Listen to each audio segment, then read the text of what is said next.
No niin, ukot, se on päivä 17. Tipatonta tammikuuta. Lusittuna tässä ja ollaan ylitetty se kuukauden puoliväli jo. Ja tässähän nyt on silleen ollut ihan hyvät fiilikset.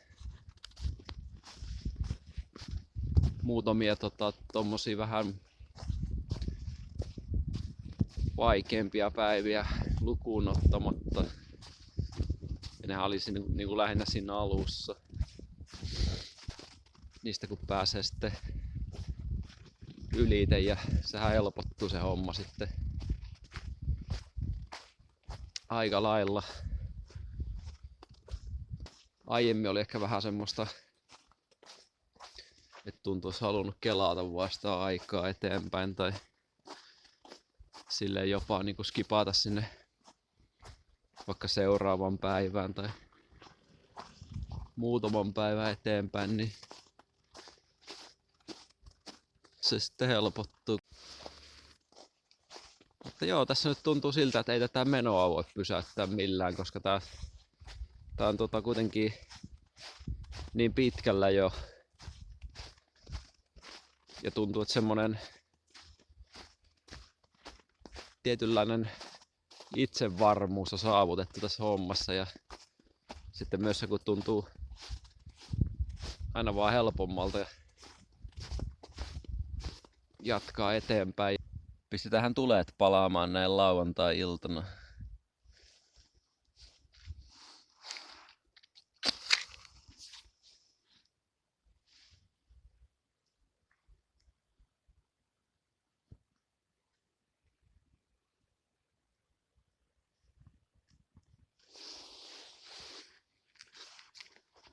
No niin, nyt mennään.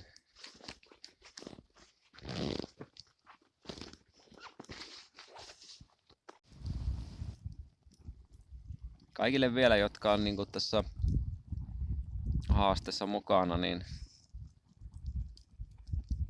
ekanakin onneksi olkoon, että päästä näin pitkälle. Ja kyllähän tästä vielä loppuun asti mennään, että ei tässä mitään huolta ole. Jos silloin kun tulee niitä semmosia fiiliksiä, että haluaisi hakea jotakin, niin pitää vaan muistaa sitten, että nehän menee ohitte aina. Että ne voi kestää sen tunnin tai muutaman tunnin, mutta ei saa mitään pysyvää, eikä siihen se ratkaisu ole se, just että lähtee hakemaan jotain sieltä kaupasta, vaan siihen voi hakea sitä myös ratkaisua, että tiedostaa sen koko ajan, että se menee ohi. Ja sitten on se valinta, että voi tehdä jotain muuta.